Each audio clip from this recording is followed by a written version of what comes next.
welcome to the 123rd episode of Retrotopia. My name is Brian, and if you can't tell, I am a little sick today, so my voice isn't 100%, but that's perfect because this game actually is about all the boogers and snots that's coming out of my face right now because we're talking Boogerman for the SNES.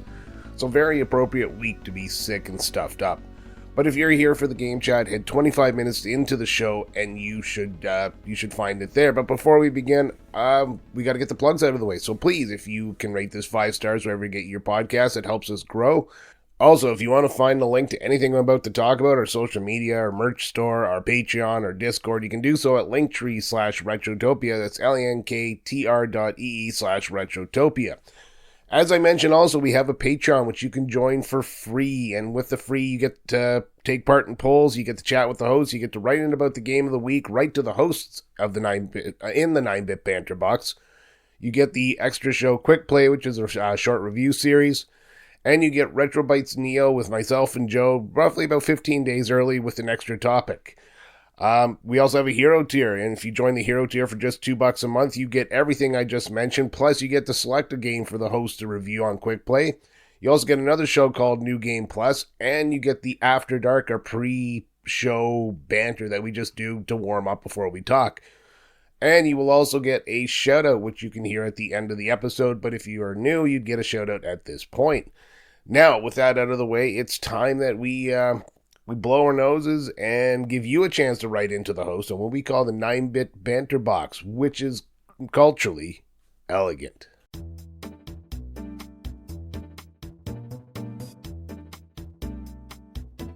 First up, we have Fill Up My Mouth with Farts, and he says, "Hi Brian, I was wondering if you followed the Markiplier Iron Lung movie at all. Basically, Markiplier as a YouTuber funded, wrote, and directed and produced a movie based on the 2022 indie game of the same name, and without any movie distribution company, got it to over 4,000 theaters around the world solely on his name and people hounding their local theaters to show it. At one point, the movie was number one in the box office. At one point, the movie was number one in the box office proceed before it was mysteriously taken off the list. Does this open the door to normal creators getting movies out, and should Hollywood take note of this? Sorry for the long question, but it was good, although seriously trippy movie that left me quite unsettled by the end of it, and you should watch it. Yes, it is on my list of movies to watch. I have heard about it. Oddly enough, I heard about it because of that movie, Melania, or the First Ladies movie that came out. Apparently, this movie was sitting number 2 at the time, and people were trying to knock this into number 2 with that Millennia movie or some sort of weird thing. Long story short, yeah, I did look it up. It does look very interesting, very psychological, thriller-ish type thing. And since Markiplier, I do believe, is a video game streamer, probably did this movie justice, because who would make a better video game movie than a video game player? You think so in theory, but yeah. Definitely one to check out. Definitely one when I have a chance to. I am going to check out, and I don't think it did come to local theaters, but I just tend not to go to movies that much anymore. So yeah, absolutely will check this out. I believe the movie just is him inside of some sort of submarine, and that's most of what goes on as he's trying to find stuff out. I don't want to ruin the plot. I actually read it. But yeah, check it out. Iron Lung by Markiplier. Support local, small indie studios, because A24 came out not too long ago. They're more indie based ones, and they had some really good movies, and I was enjoying them more than I was the big budget titles, because small movies like this tend to be written by people who have like great ideas instead of hedge funds that just want to suck in as much money as they can. So I always support indie everything. Smaller the studio, more excited I am for it. Thanks for the question. Next up, I have Unbuckled Cape. He said, Brian, you are the coach of a team in Capture the Flag World Finals for video game characters. In the championship match, you come across the unbeaten and 3-time champions Team Sonic, coached by Dr. Robotnik. His roster is made of 1. Sonic the Attacker, 2. Spyro the Attacker, and 3. Roadkill the Rat, who's another attacker, 4. Bomberman Bro, who is a defender, and Arbok, who is another defender. Pick your 5 players, their positions, only 1 character per franchise. You've really limited me on that. I could have just made myself an entire Chrono Trigger, just for you, because you always bitch at me when I talk about Chrono Trigger. So number 1 is Chrono from Chrono Trigger, because he has a lot of attack power. He'll be the captain of the team. He's going to sit there and be the center of the capture the flag, because you get close to him, boom, Luminaire. He just blows everything up. Number 2, we're going to take Mario, because who can get in Sonic's head better than Mario? Also, I need somebody who's like a fat person representing me on the team. I'm going to coach my own team, by the way. Number 3, who I need another attacker. I don't know who Roadkill the Rat is, so... I know. I'm going to have Leonardo from Super Nintendo's Teenage Mutant Ninja Turtles, number 4. Because who can kill a rat like a Ninja Turtle? And then against Spyro, we got Chrono, Mario, Spyro the Dragon. I need a Dragon Slayer. Your character from Skyrim, whoever you are the Dragonborn. That is who's going to take against Spyro, because Spyro's a dragon, and you need a Dragonborn to take him out. There you go. Mario, Chrono, Dragonborn, and Leonardo. So I need one more. You have Arbok and Boomerang Bros. So I already got the Mario character. Arbok, I need another Pokemon. Let's see, what's another good Pokemon to take out Arbok? Hold on a second. I'm going to go get Agumon from Digimon, because, let's be honest, Digimon is a lot better than Pokemon, even though it didn't become as popular. It just had a better concept, because, they were fighting with their digital, thingies, Digimon, I suppose, as opposed to, basically just dog fighting rings. So that's my 5 characters. I hope that didn't satisfy you, because, honestly, you shit on me too much for Chrono Trigger. Next up, we got Brother Retro says, "Alright, Brian, let's talk boogers. You are a proper tissue hanky fellow? Do they pile up under your driver's seat and create a booger-based stalactite mucus cavern?" No hard words. "Do you consume them like a true gentleman? Are you now Brian the booger-eating bimbo? Let's hear it. How do you pick and flick, my good man?" Alright. If I got solid bats hanging in the cave, I will pick them out and I will flick them. If I'm in the car, I'll roll down the window and I will just flick them onto the highway. So my DNA's everywhere. I'm not a big Kleenex person. I am a nasal decongestant type of person. So, I have pills, and sprays, and injections and shit like that. But no, it's, I don't know. I'm not really much of a huge nose picker. Sometimes I'll rearrange things inside there and just sniff it all in, but not really a picker and an eater, so not since I was a kid anyways. So I don't really have a big answer to that, and I'm not a hanky fellow. Oh god, people who can reuse the same tissue there, just bleh. Like the old ladies when they pull it out of their sleeve. That one's too much for me. Thanks for the question. I'm just going to move on. Next up, we have Hooli the Third, and as you can tell, my voice is getting worse and worse, so I might have to speed this up a little bit. He says, "Brian, you sexy whore." Why, thank you. Definitely sexy with his voice. What is your favorite yard game for the summer while drinking? Mine is Can Jam. It's the best. Mine is going to be, what's it called? Ladders? Where you have 2 balls that are attached by a string, and you throw it at this ladder, and you got to wrap the ball around, and you get points depending on which tier you get on. So I've never heard of Can Jam before as the name, but when I looked it up here, I paused for a second. Can Jam, I have seen. It's just a frisbee game where you throw a frisbee at a can. It has a little hole in the side, and you get different points depending on how you ding the can. That just sounds boring. Mostly my favorite game is sitting down and drinking. It's like that first Family Guy episode, so you can drink the beer the fastest. Don, what did I win? Another beer. That's my jam. Alright, Turtles Loves Pizza says, "As a former lurker and now new follower, when can the community expect a Brave Fencer Musashi episode? Not having that episode with you and Adam and RTG stung a little. I'm eager to know your opinion on the dancing boss. Thanks for helping create another wonderful community." Well, first off, I'd have to do another playthrough. I think I actually have one of the earliest podcast attempts I ever did was Brave Fence and Musashi just after I finished it. And yes, on Remember the Game, I had won a opportunity to join Adam as a guest host, and the game I picked was Brave Fence and Musashi, but he couldn't get a copy or find any ROMs that would work, so we had to shift over to, what was it?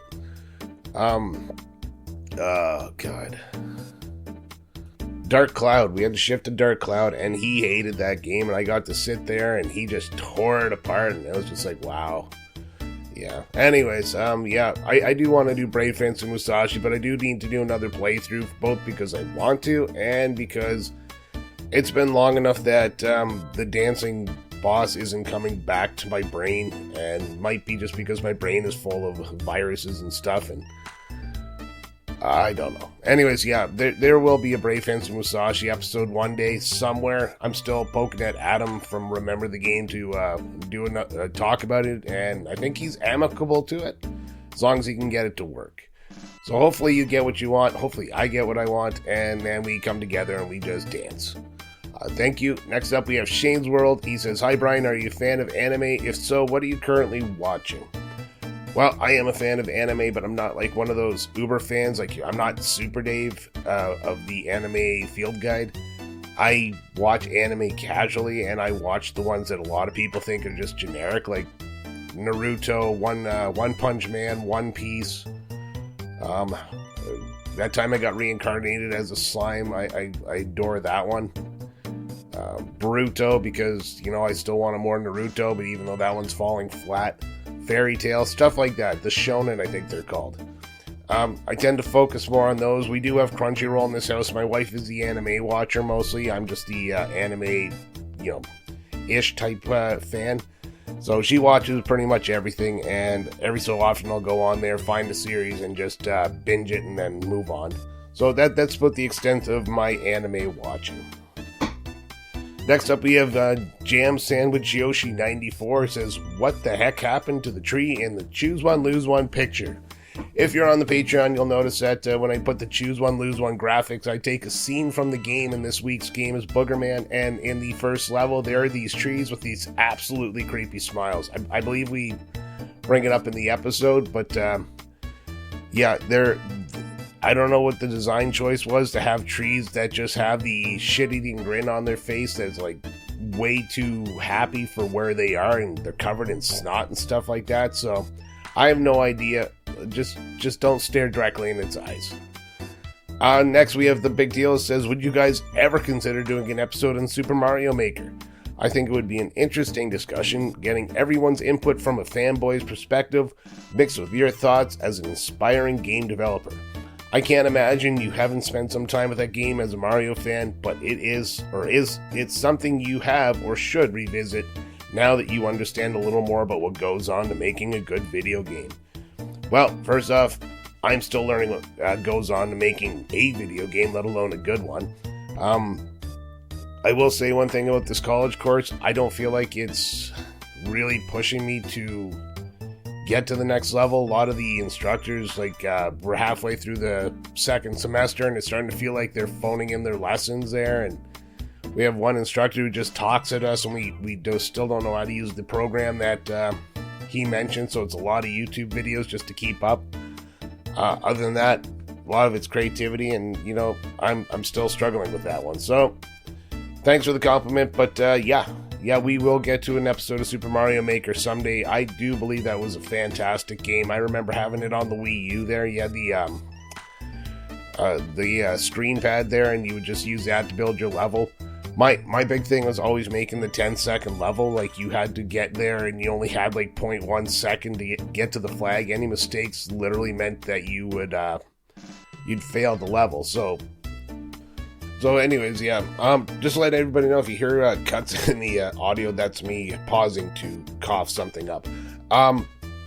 Back to your question, but yeah, 10-second levels are my jam. The reason I fell off of it is because all the top levels in there are just people like, don't touch the controller, and then it does everything for you, and it's like, that's not entertaining. Congratulations on making nothing. Or the levels that are so impossible that you have to have skills that I just don't have. So that's what made me fall off it. I do have Mario Maker 2 on the Switch, so I might pop that back on. I think I have Mario Maker on the 3DS. Don't quote me, but yeah, we'll talk about it. It's definitely going to be on the list. And finally, we have Supercalifragilisticexpialidocious, who says, what websites are you using to follow the gaming news? Well, let me open up my current browser. I have an entire folder on my bookmarks for it. First off, I go to Google News and video games and latest, because that kind of gives you a little bit of everything. It's a great way to start out. You don't have to think about any particular websites, and if you find a website you really like, or website, I guess I was going to say magazine, but yeah, you find a website you really like, then you can just bookmark that. Outside of that, Video Game Chronicles, it tends to be number one. I used to go to Kotatsu all the time, but they just turned me off now. I don't remember what the controversy was, but they did something that just made me not want to go there.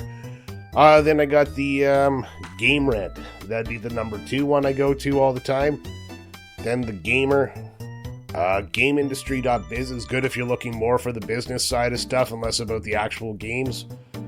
I have a website called Time Extension, which talks about retro video gaming, but it mostly it's mostly like Evercade and stuff like that. So there is definitely plenty on there. I don't go to that one as much. And then, of course, you have your standard IGNs, your Nintendo Life, Pure Xbox, Push Square, GameSpot, Destructoid, all those ones. Or you go to Metacritic and they have a news section. So, recap that just so you don't have to rewind. Video Game Chronicles would be number 1. Game Rant would be number 2. GameIndustry.biz would be number 3. And then just Google News, video games for everything else. Hopefully that's a good answer. All right, thanks everybody for writing in. Always appreciate the questions. Sorry if it felt a little bit phoned in this week. I am trying my best, but I have been kind of fading into this nothingness in the middle of a thought there, and it's fun trying to keep focused while at the same time trying not to cough into the microphone. All right. But with that, we still got stuff to do, so let's move on to Choose One, Lose One.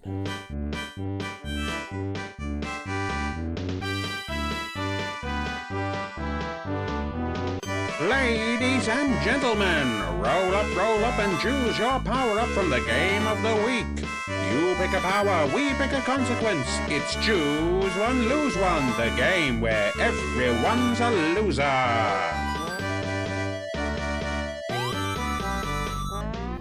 Alright, Choose One, Lose One for Boogerman. This is going to be gross. So first up we have Old Man Gamer says, I want the ability to fart and pick my nose and flick my boogers. Wait, I already do them things, never mind.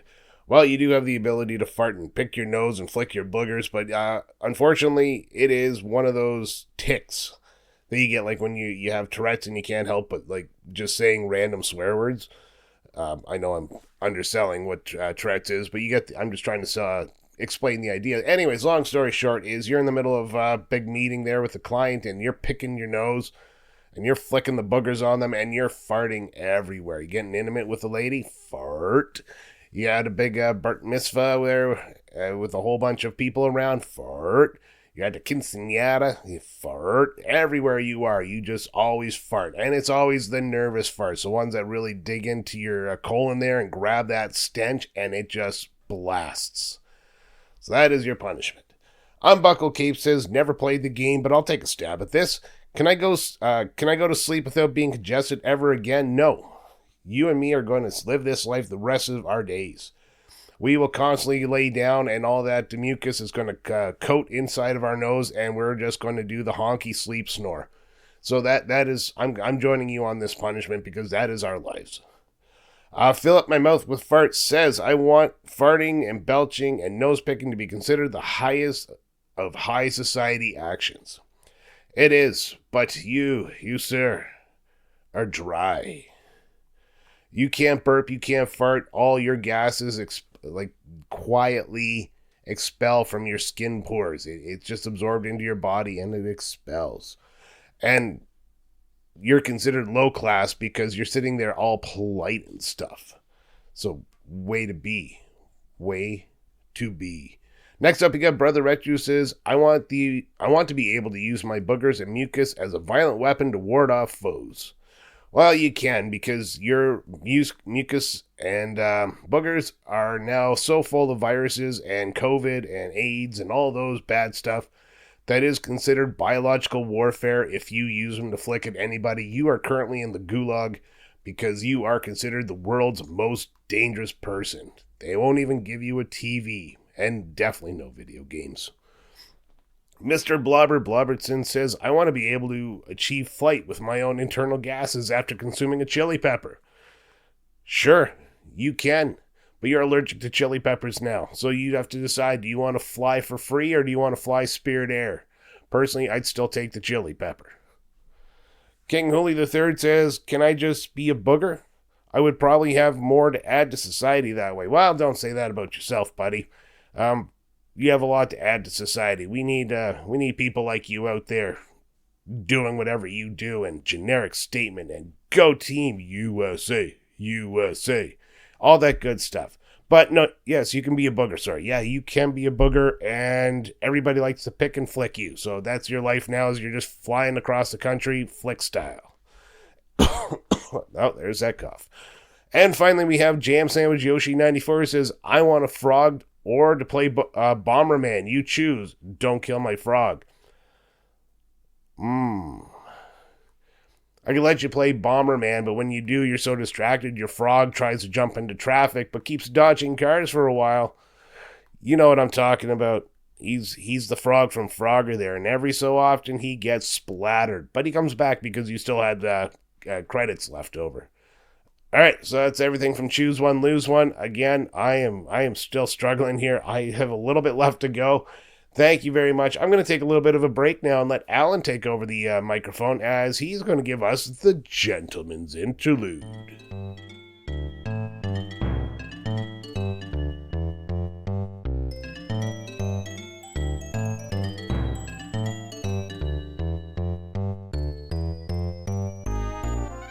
Citizens, gather round and steel your stomachs, for I bring you the heroic tale of the one, the only Boogerman.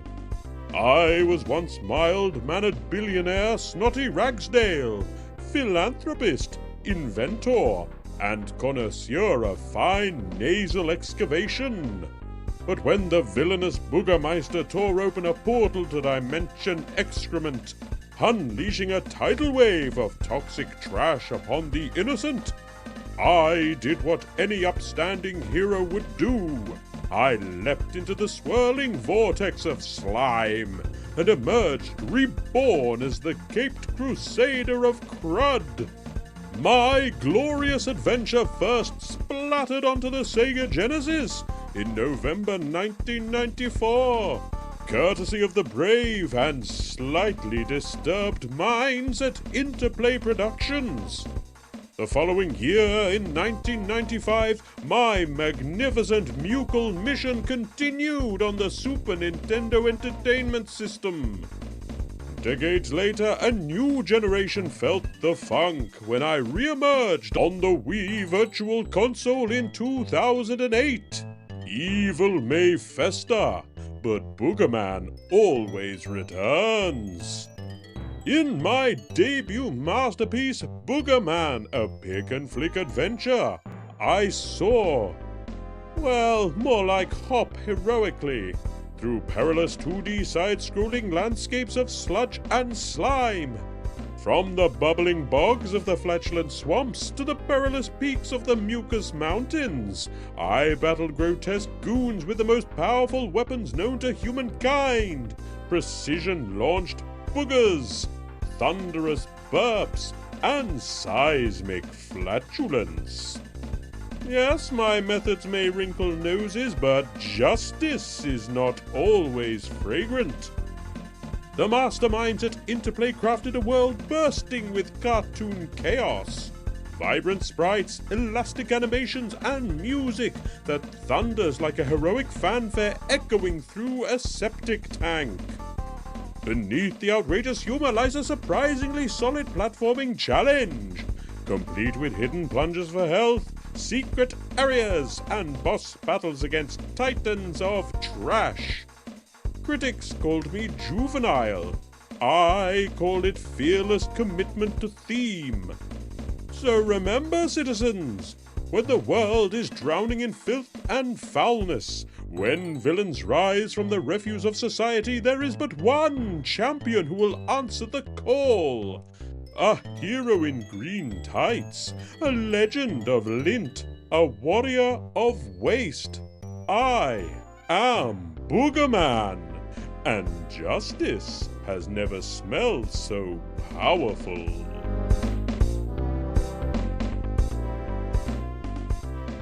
Thanks, Alan, as always, and we are just going to get to the end of this now, as I have to sit here and deal with all the boogies coming out of my nose. Alright, so before we get into the game, we always like to give you a chance to weigh in on your thoughts about the game, and we got some great ones this week. We start with Tadpole, who says, this game holds a soft spot in my childhood. Excited to hear your thoughts on this pick and flick adventure. More beans.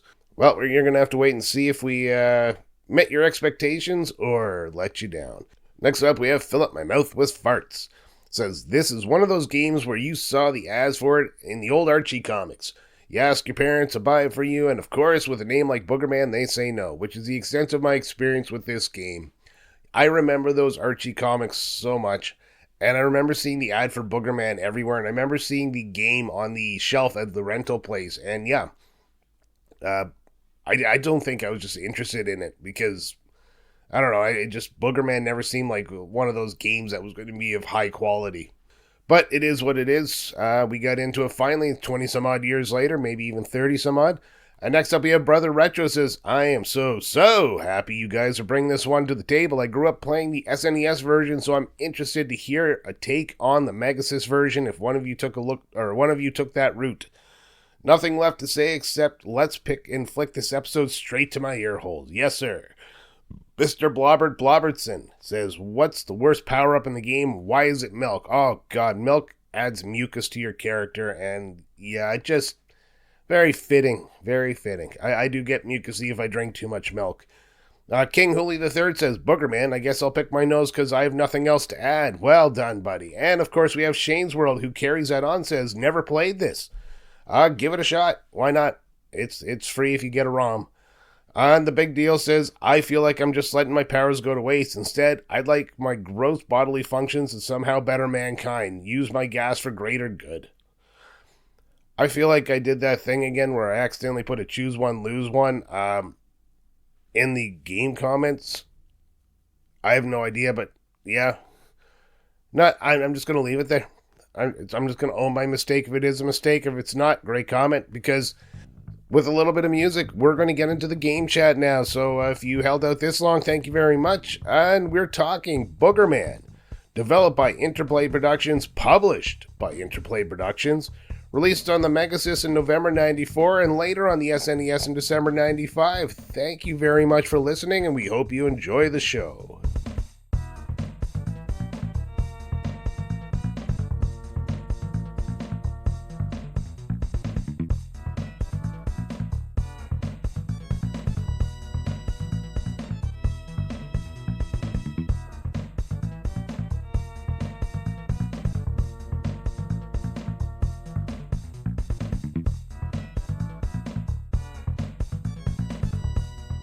Alright, it is time to get into the discussion. We've just listened to another beautiful intro by yours truly, and of course, joining me is my picker and my flicker. It's Sam and Alan. How are you guys? That sounds filthy. Who's the picker? Who's the flicker? You guys get to pick. Actually, I don't want to know. Or flick. I don't want to know. Sam, how are you, buddy? You start. Yeah, I'm doing all right. You know what? We didn't make it very far without talking about something disgusting, but it's kind of hard not to in this case. Yeah, this is going to be kind of a weird conversation and almost a hypocritical conversation, because anything we say negative about this game is just kind of like, who is it coming from?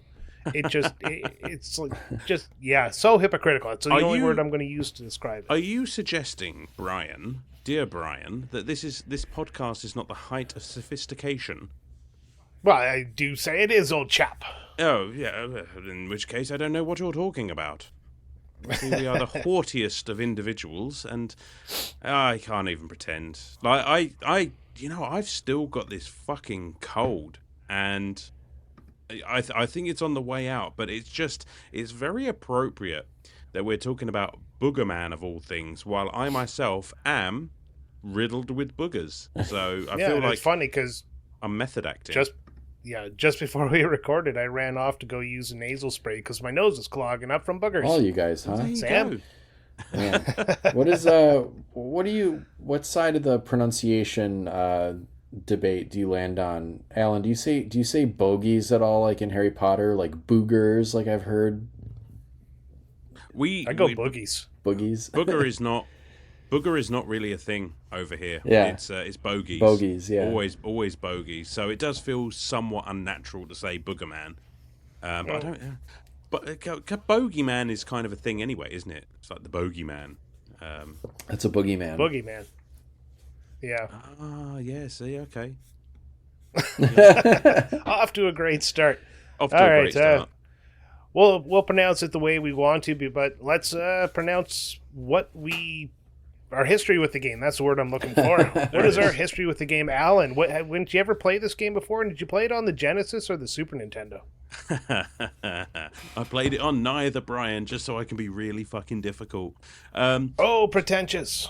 Yes, I played it on my Evercade XP because I got it on I forgot. Yeah, I got it on an Interplay collection. And to be honest with you, I'm still not entirely sure what version I played, which is really helpful because for all intents and purposes, it was marketed as the Megasys version, but in subsequent sort of investigation, I think everyone's kind of landed on the idea that it is the SNES version. So who the fuck even knows? And does it even matter? I don't know that there's a difference. I'm still trying to figure out if there's a difference. Yeah, because I looked online and it said, yes, the levels are different, but I look at pictures of the Megasys version and it looks the same to me. I don't know. Well, maybe we'll figure it out as we go along. Maybe this episode will make no sense whatsoever. But no, I never actually played this back in the day, although you had to be aware of it. It was just one of those like curiosity pieces that you'd see rental in magazines. Fodder. Well, I used to collect like Sega magazines and shit like that, and you would see it advertised, and it's just like that is so quintessentially 90s, isn't it? This game, it kind of feels like, if I may go a bit meta, it kind of feels like the sort of game you'd have covered back in the early days of Retrotopia, back with like the Cabbage Patch Kids and shit like that. I think this was brought up a couple of times. I've been kind of avoiding it because I've never had interest in it. But Sam, you and your interests, your history with it, I think you have more more history than I do. This is one that I definitely rented quite a few times as a kid. I don't know if I ever got that far in it because when you come down to it, it's really not that interesting of a game. It's very it's not, the platforming itself is not all that challenging. The boss fights can be. There's one that I can't get past, but that's more because I just got sick of trying. But yeah, I don't think I ever got that far at any. The levels are actually pretty long for what they are. So I don't. Some of them are short as shit. Yeah, and then some are super long, and so I don't think I ever got that far. Yeah. There's a password system that's really nice. I mean, like, yeah, if I had this game in my collection, I would have likely gotten pretty deep into it. But this is the fact that they didn't release a green cartridge is kind of a slap in the face. That would have been awesome. Oh, that would have been But yeah, or a brown cartridge, if you know what I mean. How like. Now, where the hell were you back in the day, Brian, making all of these? Yeah, no kidding. Can you imagine? Yeah, no, I didn't get. I never got that far in it. This is the first time I actually played like a significant chunk of it. I'd always just been like, oh, I remember that game, but and I'd been kind of pushing to cover it because it's just kind of it's an oddity, right? And finally, you got Alan on board, and I got outvoted. Yeah, I remember you bringing this up in the early days, and I just every time I look at it, I'm just like, no, this is just. such a gimmick that I know the core gameplay is just going to be either repetitive or just very flat. And we'll get into it, so I'm not going to pop my thoughts out too quick here. But yeah, I think you've summed played it up it magnificently. Yeah. I played it. I played through it. I do have some nice things to say about it though, but I don't think it's going to make my top 10 games of all time. Right. Yeah. But I'm gonna just get into the story here real quick, and then we'll continue the conversation, just so everybody knows how deep and involved that the writers of the same company that made Earthworm Jim put into this story. So the story basically goes on a dark and stormy night. You have Professor Stinkbomb, who works in a lab above a place called Takey Dump. He's secretly developing a machine called the Zap-O-Matic, which is the purpose of eliminating pollution by transporting it to a realm called Dimension X-Crement. Now, you play the role of an eccentric millionaire, Snotty Ragsdale, who visits the lab, infiltrates it by getting a job as a janitor because he believes that the little chip that makes this all happen is a danger in the wrong hands. Now, he fucks up and breaks the chip, and he gets, something comes out and grabs said chip and brings it into this Dimension Excrement. So, turns out, Snotty Ragsdale's secret identity is Boogerman. And he runs into the closet, and he comes out, and he has changed into his Boogerman outfit, which is basically, a green tights, red cape, and holes in his socks. And he jumps into Dimension Excrement to go find what is called Snotrium 357. And that's where the game starts, and that is the level of the story of this game. It's perfect. So I don't much bullshit. I don't even know how to describe it. Like, what I was looking at the metadata for this, or like the tombstone data, and it's like, this is Interplay. I'm like, why do I know Interplay? I've seen that logo before.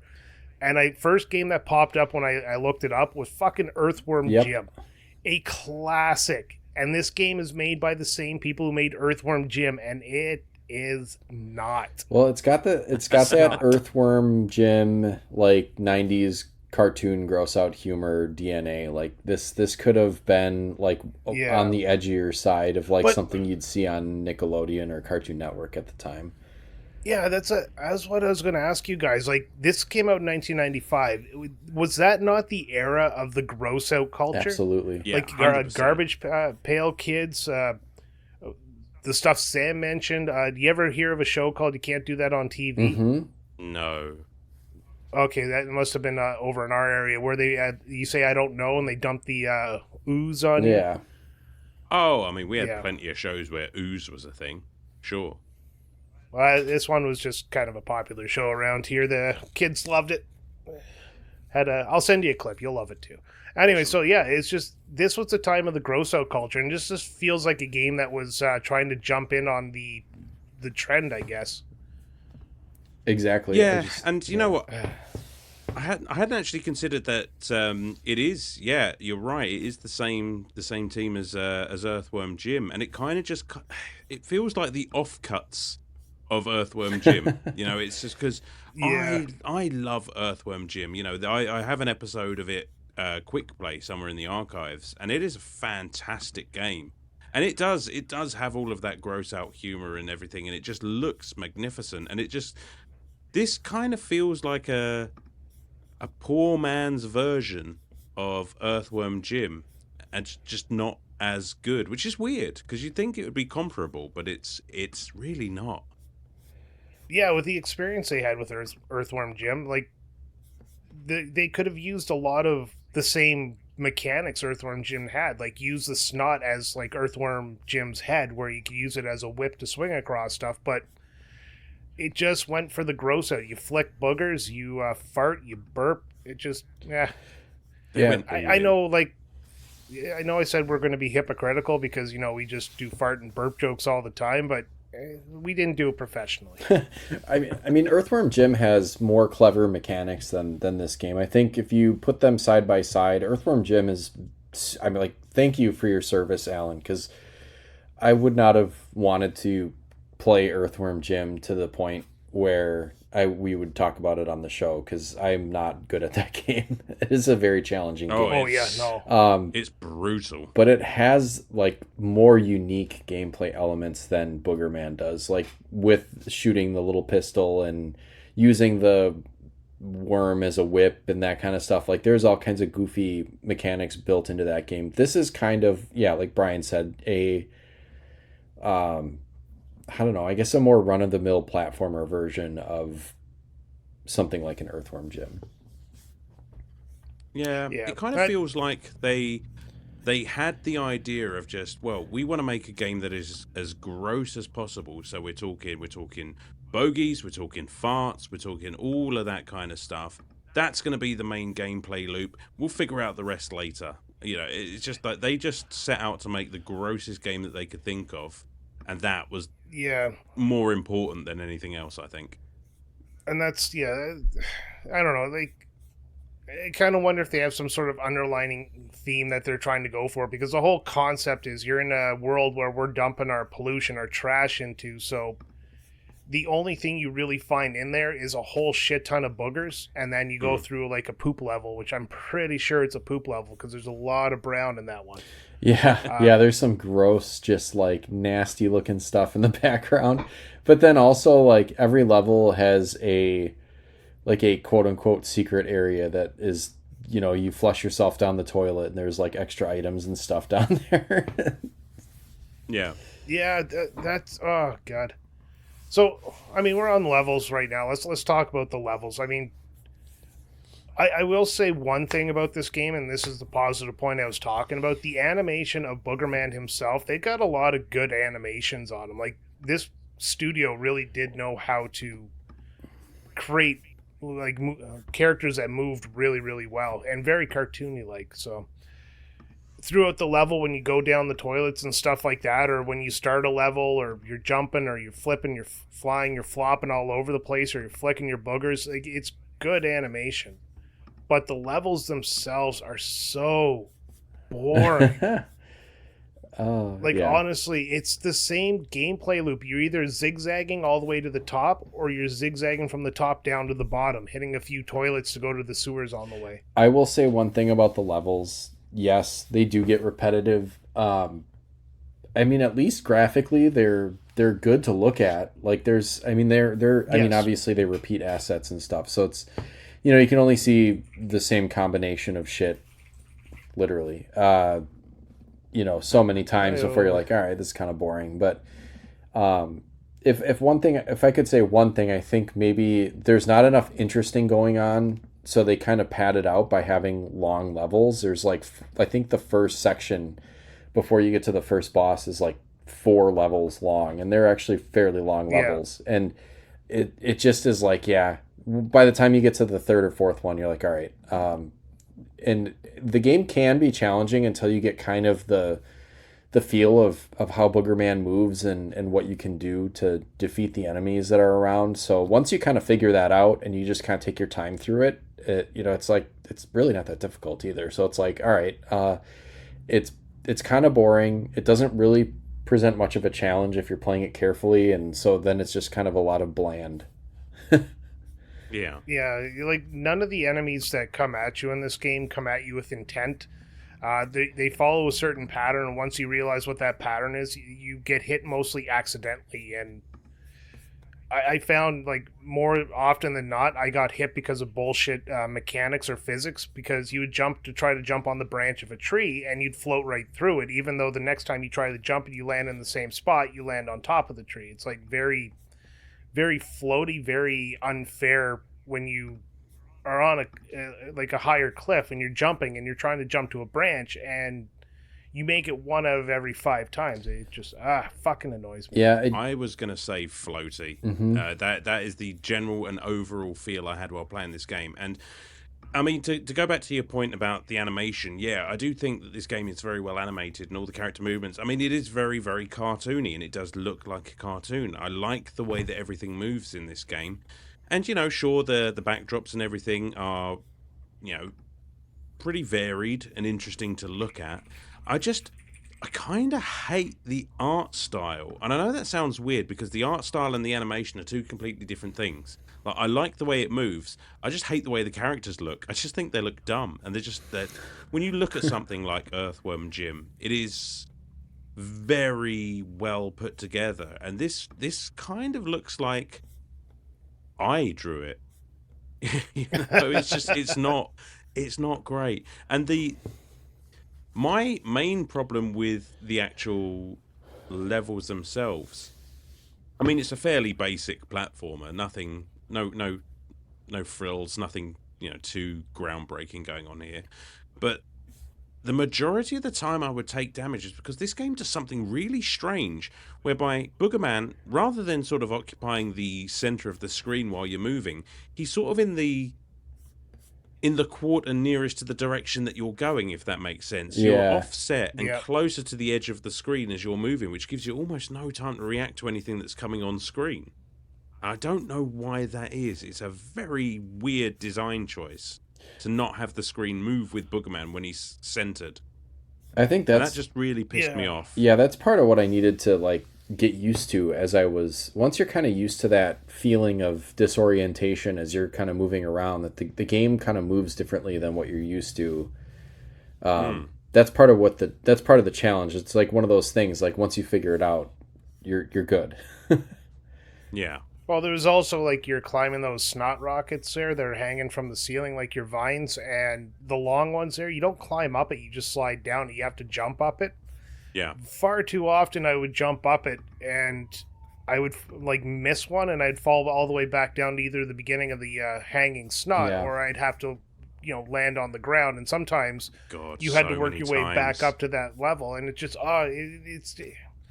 artificially lengthening the game. Yeah. They could have done a lot better, and as soon as I found out, again, this is the Earthworm Jim studio, it's just like, why did you guys let the interns draw the levels? I mean, I will say, there is scope for a lot of exploration. It's not... Correct. They're not entirely linear. Sometimes you're left to right, sometimes you're up and down, and you can sort of go off the beaten path to look for... Because there are, plungers and things like that littered around, which when you finish a level will... he'll try and build a ladder out of them, and if you've got enough, you'll get an extra life at the top. Which I didn't really find that I needed, because this game just generally just sets you back from wherever you got your last password from. So It's like, okay, well, I don't really need extra lives. I've got as many continues as I want. I guess if you were trying to go for it does keep score, such as it is. So I guess if you're someone who wants to, do a not deathless run, but beat the game without game overing and then getting a score, then I suppose. But it's even then at that point, it was kind of a dated concept to do that, right? Because if you're gonna give it's like as a society, or as game developers, they were halfway between saying, you game over and you go all the way back to the beginning, or you game over and you just lose your points. It's who cares? At this point, just give people as many tries as possible to play the game, and they'll enjoy it more. Yeah. Oh, we were well into the era of the battery memory save. And that too. So, yep. Password systems were so last year, and people just would hop into a Nintendo Power or whatever the Megasys used as a magazine, and there would be passwords in there, and you could just skip ahead to whatever level you wanted anyways. Right. Yeah, and I don't think they were going to spring for battery powered cartridges for this game. Not for this short of a spring game. for an actual team to build it. Yeah. I will say one thing. I'm very, very happy that they are a democracy down in Dimension X-Crement, because you go through that one town level there, and there's the vote for the main villain bad guy posters up there. So it's good to know they are a democracy. Oh, there you go. Well, So they did fun stuff in the background. I think overall the art style and the kind of the animation of the sprites as they did whatever they were, whether it's Boogerman jumping, his jump is funny. It looks like a ballet prance and stuff like that. It just definitely frolics. Yeah, that I don't know, juxtaposition of how kind of dainty he jumps and stuff, and how disgusting he looks is really funny. He does look disgusting, and like this guy's a millionaire. Like, right. Why does his costume look like shit? That's his alter ego. Yeah, that's the other thing. Like, did any of this humor land with you guys? Because nothing in this game made me like laugh out loud. I mean, it's cheesy, like for sure. The fact that they're, the fact that they're trying to gross me out didn't land with me. The fact that the entire levels were like boogers and poop and garbage and stuff like that didn't land with me. The character himself made no sense to me. It's just, I don't know. I guess they were going for just something where you're not supposed to think that hard, and I think I might have overthought it. Yeah, you might have. It's possible. I mean, it definitely grossed me out because, you know, fucking bogeys are disgusting, and this entire game is just covered. Like, every springboard is like a bogey-covered, or a booger-covered trampoline, and as you say, the vines and everything, and it's just literally everywhere, and there are pus-filled spots you can jump on for extra points and shit like that. And it's just the gross out landed with me because it's just like you have to kind of look at this as a product of the 90s. And I got a question for you. Go on. You guys know down in the sewers, right, where you fight all the enemies and stuff like that? Some are a little bit extra brown, some are a little extra green. What about the white one? What do you think he is? He's down the toilet. Oh, that one one that's like looks like an abominable snowman, kind of. Yeah, abominable cum man. He is. You had to say that while I was taking a swig of drink. He is the abominable sewer man. Get your head out of the. Get your mind out of the gutter. What are the ghosts? Actually, that's what the ghosts are. Just ghosts are just farts. That's true. Like the ghost of food long gone. Oh, those little red ones. I didn't know what those were, but they're supposed to be little scabs, which is disgusting. There's like is that what they stuff are as well? And yep. What about the trees that aren't enemies, but they still want to eat your soul? Yeah, the one with the first faces, level there, they have like this. Yeah, the big smile on them that just like makes you not sleep at night. Just that stuff. I don't even remember that. Oh man, that stuff just tickles me. I don't know. Like I don't. I think I love the art style of this game. I think it's hilarious. Like I know that it's not going to be maybe the most popular choice in 2026, but I just have a lot of nostalgia for it. I know it's a Temu version of, you know, like Ren and Stimpy or something you would have seen on TV, or even Earthworm Jim in its own, you know, interplay made that too, and it really does feel like a B tier, like Earthworm Jim kind of knockoff. Do you think they were going for like a franchise with this one? Do you think they were hanging a lot of No, I think this was literally to capitalize on the popularity of the gross out culture, and then if it made money, they probably would have put more money into it, but I don't think anybody ever expected this to be more than just rental fodder. Yeah, I mean, maybe. Interestingly enough, I think there was some marketing behind this at the time, and I only say that because I was at the secondhand bookstore yesterday, and I saw but it was behind glass, because it's such a valuable piece, right? It was the Boogerman guide. It wasn't terribly long. It just looked like a magazine, like a gaming magazine, but it was quite pricey. I don't think it was quite $200, but it was definitely over $150. How much are you going to have in there? Like, I mean, not much. Oh, God, yeah. Maps of the levels is all you need. You don't even really need to, like, have tips or tricks, because there is no tips or tricks to beat these. You just go from left to right. You follow the arrows, essentially. Yeah.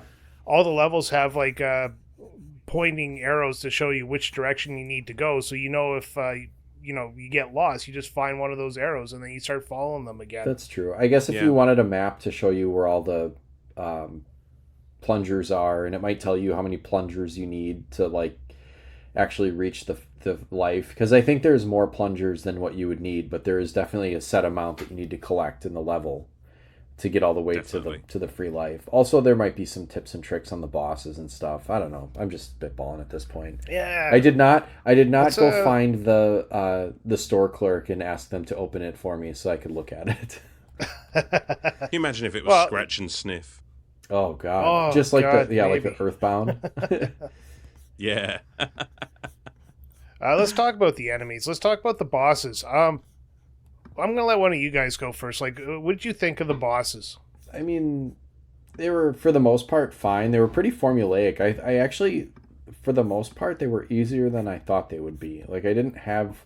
That's because Cuphead prepared you. Right. Oh, yeah. But the thing with Boogerman is, like, for as much as we've said about how relatively easy the platforming is, and, you know, you've got, you know, a variety of attacks. You can burp, and you can fart, and you can, you know, fling boogers, you can whatever.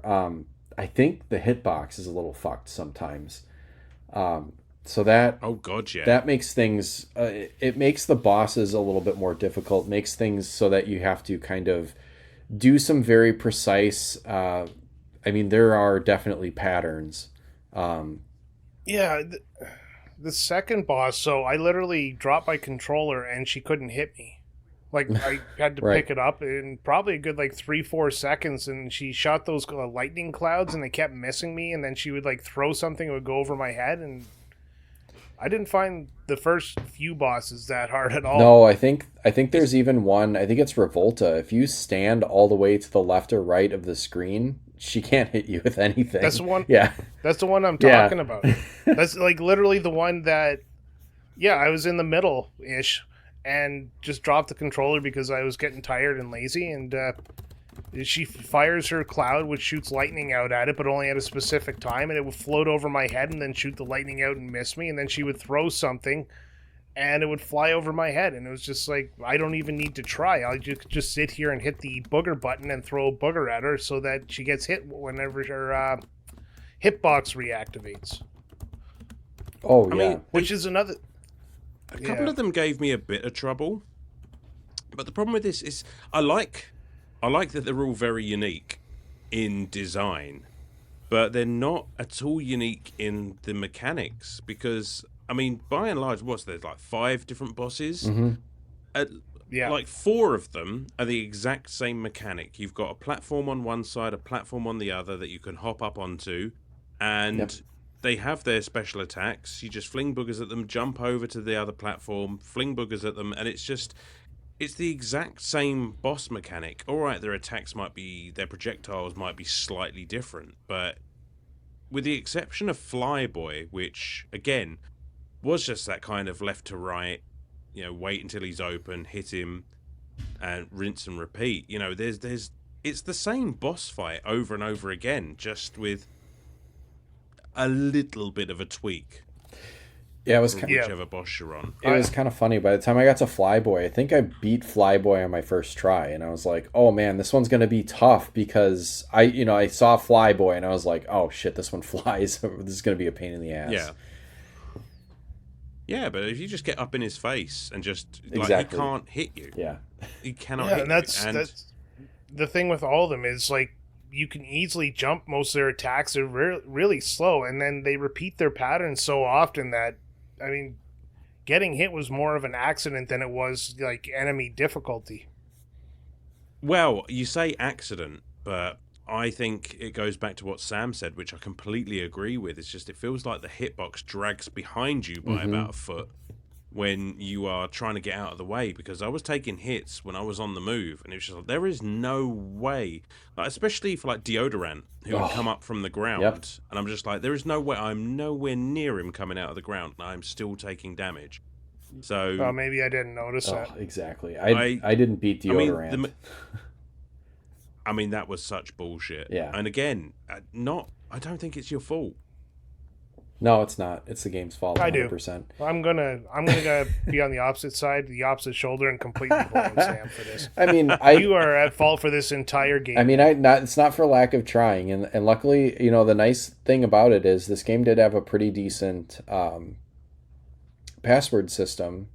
I love that. Although, it's fine. Like, but what it is it's a series of 3 pictures that you have to line up that are different enemies in the game. So, like, once you game over, it'll give you the password, and it's like snot goblin, yeti thing, scab, or whatever, and then you have to enter them in that order.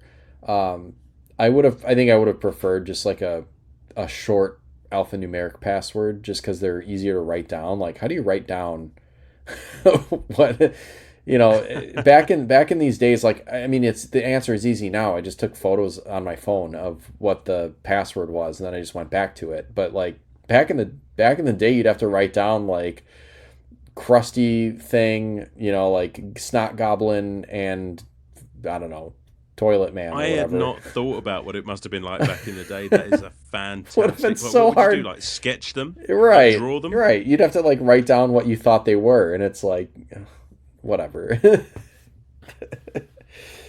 you go. But deodorant, like, just absolutely had my number. For whatever reason, I had a real trouble with one particular attack, and yeah, when the hitbox, like, you have to basically play it perfectly because, like you said, you'd be on the move trying to avoid falling rocks or whatever, and like it would register it as a hit, and it's like, come on, no way, like that, no way, close, sure, but not a hit. Let's go, come on. Yeah, you kind of had to like rewrite your play style to what the game expected rather than what logic dictates, which isn't and great. While while it is the same sort of boss fight mechanic, they do speed things up the further along you get in the game, add a couple of new wrinkles like the boulders and stuff like that. Yeah. And by the time I got to Boogermeister, which is the final boss, like, that guy is moving and throwing out attacks where, like, you have to be throwing out yours and then moving immediately to get over or dodge or... Yeah, it really does become like there's no time to stand still whatsoever. I mean, I watched a playthrough, and of course it made it look easy, and I thought, like, well, I could probably do this. And while I probably... Once you've got the timing... Yeah, well, I probably could if I buckled down and tried hard. It just isn't worth it. Like this, there have been a couple games lately, this is one of them, where I get to a point, I'm like, you know what? Like, I've seen enough, I've played enough, I need to not be stubborn and just put it down, because, like... What is spending another couple hours on, this or that boss in this obscure Sega game gonna do for me? Nothing really. I mean, like, I've already seen enough to talk about it, right? I could do with taking the leaf out of your book. It really would have, yeah. Like, at this point, like, not that we're like the oldest dudes ever, but I'm starting to be a little bit more careful with what I waste my time on. I've always been like that. Like, if a game doesn't bring me joy, I have no problem of putting it away and playing something else. Like, this game did not bring me joy, by the way. No. I am a stubborn fool. I do have that kind of streak where I'm like, but I want to beat it. Like, I don't care that I don't care for it that much. I just, I don't want to let it beat me. Yeah. You know what's really disappointing about this game is that it didn't even have a good soundtrack. And Not again, really. I'm going to go back to the Earthworm Jim well. And Earthworm Jim has an amazing soundtrack. In this game, nothing. I am going to debate that. No, you're not. And that's the end of the show. Thank you. Will. I'll hijack this fucking show. I think the soundtrack is actually one of the better parts of the game. I'm not going to lie. And maybe it's not something that I noticed at the time.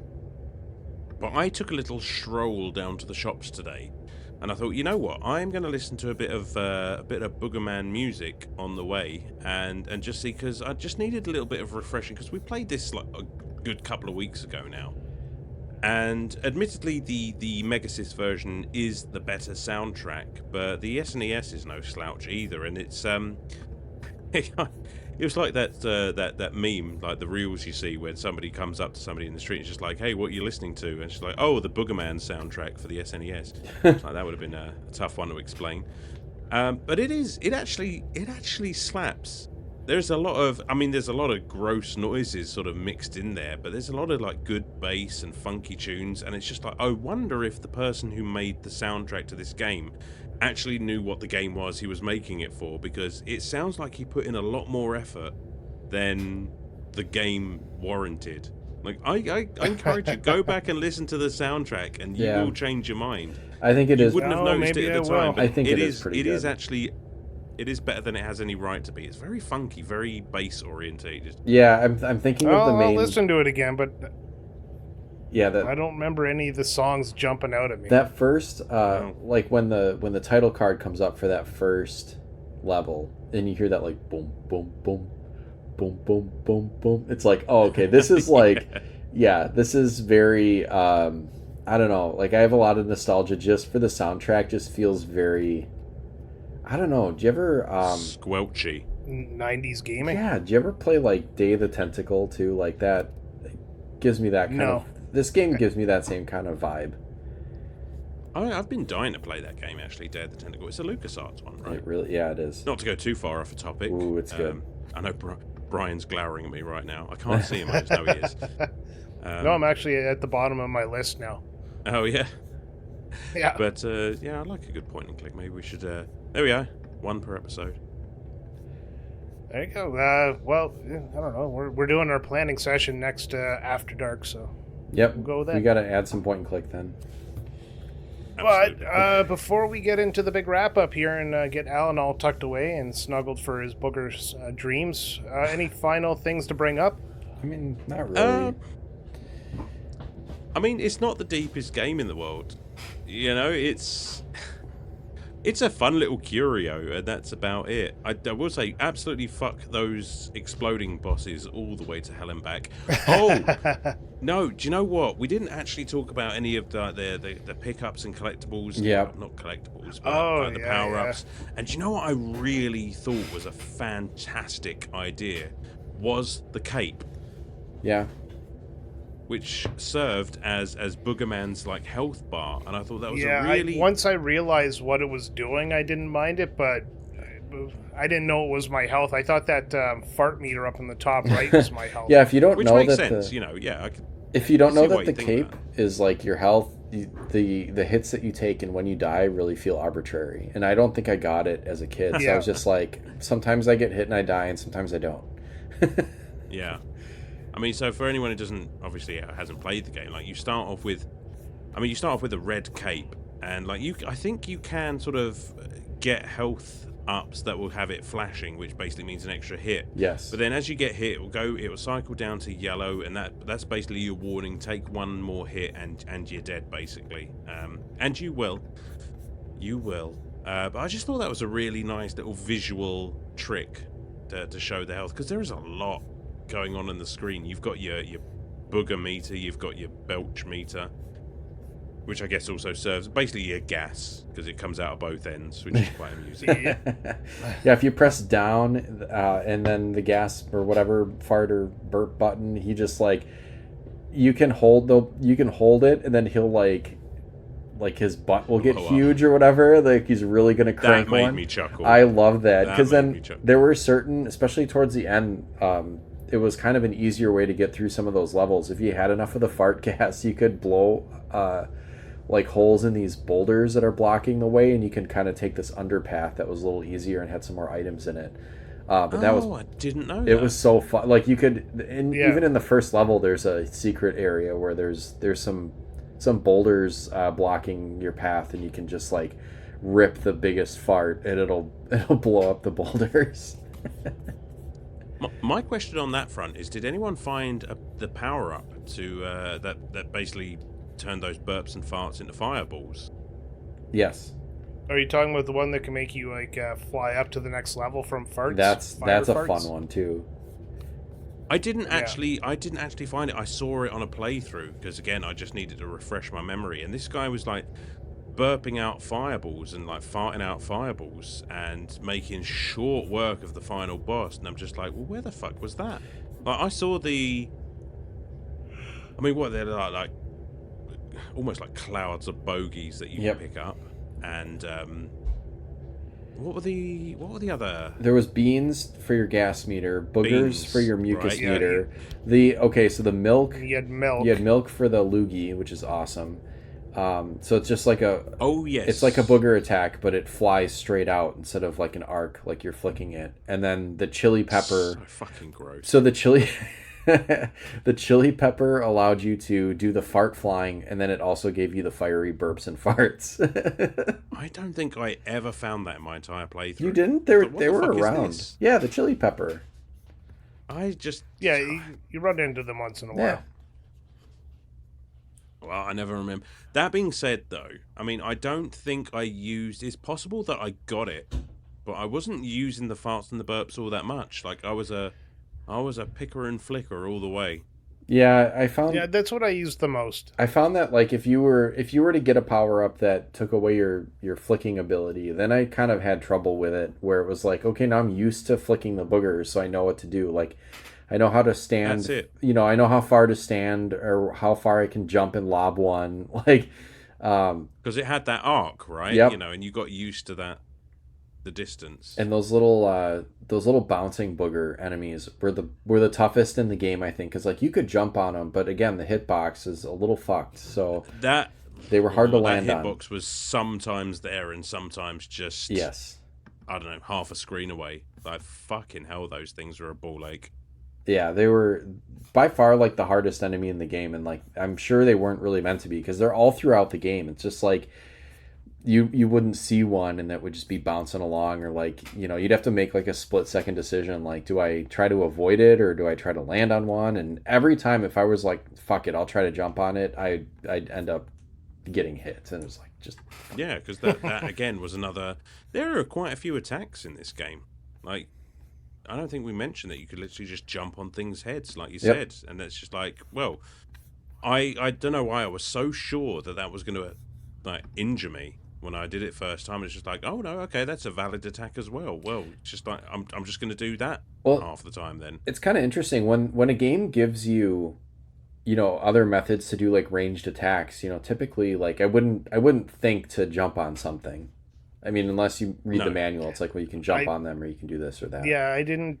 I think I accidentally jumped on an enemy. That's how I knew I could jump on enemies. I don't think it's the best attack. For me, no, it's good if you like don't want to waste your boogers. Right. But most of the time, it was arcing the boogers to higher up enemies because I wanted to jump up to the next platform. But I think even in like the boss battles, I think the burps and the boogers maybe did a little bit more damage than jumping on the heads. Because like when I was fighting Deodorant, like I would kind of mostly jump on it, but I watched a playthrough, I was like the whoever was playing it was doing burps, and I think they beat him a little faster. I think so. Well, they do take a little bit longer to charge up, so you'd hope they'd do more damage. Yeah, right. That's probably why. And you have to find you have to find items to fill them up. So they got to be your super. Oh, and Deodorant's attacks when they hit you will reduce. Like one of them is an antihistamine and it takes all your boogers away, and then the other one is like an antacid and it takes all your gas. So it's like, you know, if you get hit with something, there's like there's more effects, like status effects almost to hit the attack. So that's what I was playing it conservative, because it was like I was trying to avoid everything he was throwing at me and then take a jump on it and then, you know, rinse repeat as you like switch sides. But, you know, I think the little bit more aggressive, you know, trying your best to avoid all the attacks and attacking with your powers such as they are is the better method. It's probably the same for Boogermeister too. Like you said, there was he was burping fire at Boogermeister and like killed it fast or whatever. So I don't know. There's probably something to that. In seconds, definitely. So much depth in this game. See, you never even knew. Yeah, that's it. We just basically circled the toilet there, talking about all that awesome depth. You know, you could jump, or you can hit him with a booger. Exactly. You could just scratch the nostril, or you can go knuckle deep and really get involved in this. Bet you didn't think the strategy was this deep. All right, so we're gonna wrap this up now because I'm getting hungry and Alan's. It's late where Alan is, and Sam has something to do, I'm sure, in his 1 hour earlier than me time. But Sam, you can go first. You're on a hot streak right now, so you want to wrap it up and give a score? I had a chili pepper, so I'm burping fire over here. Yeah, I mean, this. I'm glad we went back to this, and I went back to this. You guys played it for the first time, more or less. I'm glad to have gone back to revisit this game, and I have a physical copy for the Genesis that I got a couple years ago, and I bought it for nostalgia purposes, just because I've gone back to pick up a couple games that I remember playing a lot, either as a kid that I had or that I rented at least once. This is one of them. I'm kind of glad I did, because I didn't see very much of this game as a kid because I had a short attention span, and I think it took me a little bit longer to get into a game to the point where I'd get pretty deep into it. So the ones that I remember, going far in are the ones that I actually had in my collection. And if I was renting something, you didn't always get a lot of time with it. So I'm happy that we went back to this. Yeah, I mean, it is at its core a basic, kind of cash grab platformer, gross out humor. Art style is fun. It's more of the same if you like the kind of burps and farts like we like. I mean, it's Ren and Stimpy and Earthworm Jim and everything in its DNA. I didn't think that it was as hard as I thought it would be. Like I just remember, like, I think it's a tough game, and it's really not. It can be tough because the longer that you stick around in a level, the more likely something is gonna hit you, because you do it does reward kind of taking your time, kind of going through and exploring the levels. Obviously, if you collect enough plungers, you can build a ladder and get an extra life. Otherwise, they're not just. I think they're pretty few and far between. There might be a couple spaces throughout the game where you can find an extra one, but that's really the only way to get an additional life. I liked well, especially now, because I could take a picture of them with my phone. I think they would have sucked back in the day, but I liked that there was a password system, that I didn't feel like, I felt like I could see more of the game without having to quote unquote like cheat, spam save states, or not that I would be able to on the Sega, but it was just nice to be able to like skip to the point where I left off. So that's a point in its favor. We did mention, levels are pretty long and can be a little boring. The bosses are fine. They're pretty interesting, just like the design of them are fun. I couldn't get past the second to last boss, and I probably would have had trouble with the last one too. So I'm satisfied with what I played of it. If I'm gonna give it a score, I'll probably give it like I'll give it a 6. It's not a great game by any stretch, but it's also not terrible. Like it's really not the worst. If you're there you could do much worse if you're finding kind of a basic platformer at the time. Yeah, okay, so that makes a lot of sense. 6 is a good score, but not a great score. I like it. So 6 from Sam. And Alan, how about you take us to the next level? I don't know. Yeah, I mean, I agree with a lot of what Sam said there, especially, the phrase basic platformer, because it is, this is an incredibly basic platformer. It waves at a sort of broken platformer, but it's not all the way there. It is playable. It has a few quirks to it that you have to get used to, and I don't think they're by design. I think they're by omission. The hitboxes we've talked about, just the position on the screen and your inability to see what's coming. As I say, I always remember this game from back in the day, and it's not one that I sought out to play. I mean, it looked funny at the time, which was obviously where we were in the 90s. That gross out humor was it was all pervasive. Everything, like you said, your Ren and Stimpy's, Earthworm Jim's, Rocco's Modern Life, all of that stuff, it all had that sort of gross out sort of humor to it. And, does it land these days? Maybe not so much, but I mean, this game is a curiosity piece. I mean, it very much is a bog standard platformer that is propped up by its quirkiness, if that makes sense. It goes all in unashamedly on that just absolutely disgusting aesthetic. And yeah, while I don't love the art style necessarily, I can appreciate that really what they were trying to do is just not make... They were not trying to make a clever game. They just wanted to make something that might give you a chuckle and was just fucking gross. Music's great. I really enjoyed the music on this. Again, I didn't really notice it at the time, but I mean, just gameplay-wise, there's variation in your abilities to attack, but there's not a lot of variations beyond that. Enemies and bosses are all kind of formulaic, and you beat one, you beat them all. That being said, I didn't hate playing it. I probably wouldn't have ever picked it up if not for the podcast here. But now that I've played it and seen what it's all about, it's just like, yeah, you know what, that was a fun little diversion for a little bit. I don't know how available it is to play these days, but you can probably emulate it easy enough. And if you're just up for something dumb and nostalgic, it's there are worse things that you could pick up. You know what? There's not a lot of variation in this game, and there's not going to be a lot of variation in my score. I think I'm going to agree with Sam. I'm going to give it a 6 as well. Oh, 2 6s. We're going for the Devil's Three-Way, are we? Let's do it. Brian's not giving this game a 6. No, I don't think I am. I think I'm going to break it. It's a shame it's not a good game, because I could at least have given it a 9, but we can't do that because it's my turn to wrap it up. Alan gave a 6, Sam gave a 6. What do I feel about this game? Well, not much. I've known about this game since the 90s, since it was on the shelf of every rental store, and I remember seeing the cover all the time, but nothing about this game made me run and grab it.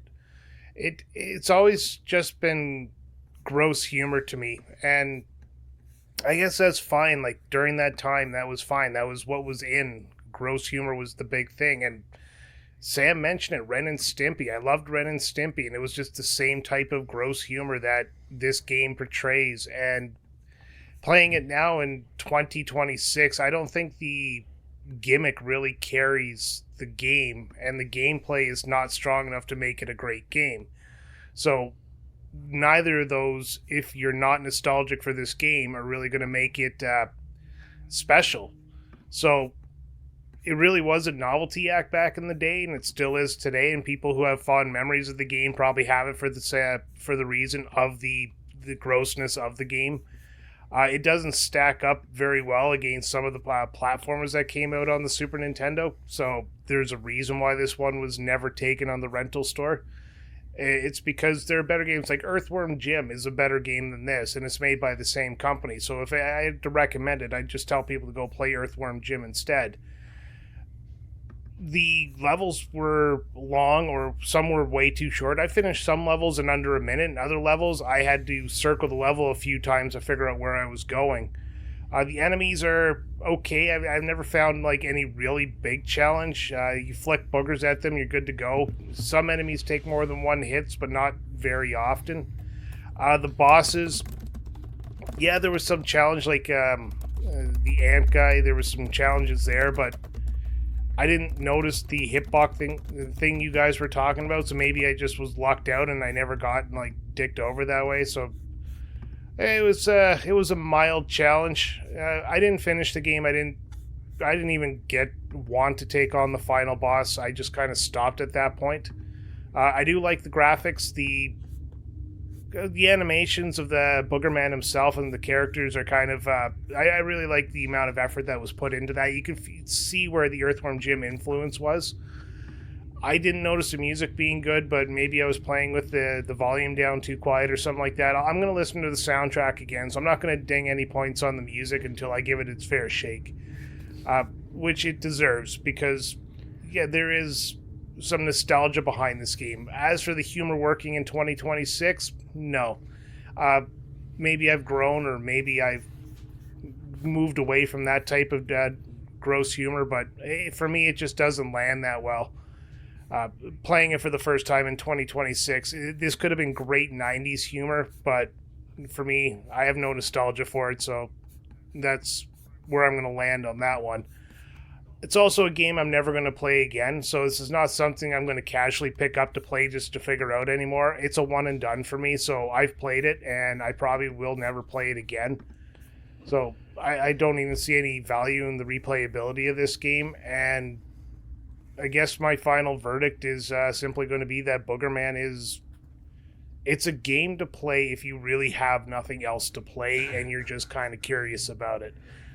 I'm going to give it a 5 out of 10. So it's not going to be a 6. It's just going to be a middle of the pack game, because that's what it is. It's not even bad enough to hate it, but it's not good enough to like it. All right, yeah, that's fair. That's not unreasonable. Although I will point Whether out I call this a pick or a flick, I'm just going to say it's staying in the cave. I like the way that Brian said he's moved away from that kind of humor when he was literally the guy who pointed out the cum monster.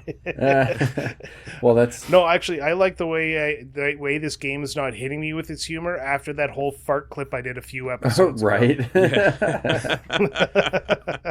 Yeah, you've matured. Like this Brian, this is why I said like there's a lot of hypocrisy in this. It's like I do my own stuff like that, and then I look at this game like, ugh, fuck, this is gross. Yeah, like it's like I'm conflicted because I don't want to hate the game for this thing that I'm doing myself, but at the same time, it's just not landing with me. Who would find that on funny? The nose. Yeah, right. It's so on the nose that it's up the nose, and boy, Boogerman, he really needs to get those sinuses checked out because there's a lot of bogeys up there. Do you know what I just found out that's quite interesting? What? Is that he actually makes a reappearance in Clay Fighters 63 and a third, and he's apparently the rival of Earthworm Jim. Oh, that's pretty cool. Yeah, I saw that as well when I was reading the wikis. That'd be a fun game to pick up if I could find it. Are we done recording, or are we still going? We're still going. We ain't done yet. Oh, okay. Yeah, okay. There was a bit of a pause. Such a great outro there. Yeah, but guess what? Yeah. Just rearrange it later. It's just such a great outro there that I was like, oh my god, he just nailed it on a good note. And then he comes back with this Clay Fighters. I didn't even realize. God, now people are going to be like, these guys don't know what they're doing. This is gross. Well, we don't. Well, they're absolutely right. But on that note, I think it is time to wrap it up because my wife is cooking fries and the smell is now enveloped my entire head, and I have not had anything to eat since this morning. So, boys, once again, thank you for another great episode. Always love talking to you guys about gross stuff. Oh, yeah. What do we got coming up next? I have no idea. That would be... it's Wind Waker.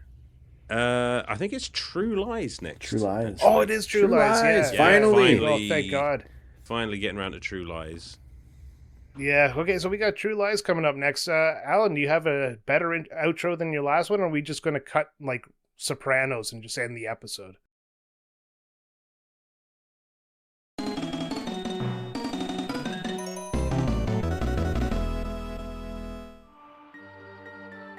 Hi there, everyone. We here at Retrotopia couldn't do what we do without the support of our Patreons. And to that effect, we would like to shout out the heroes at our hero tier.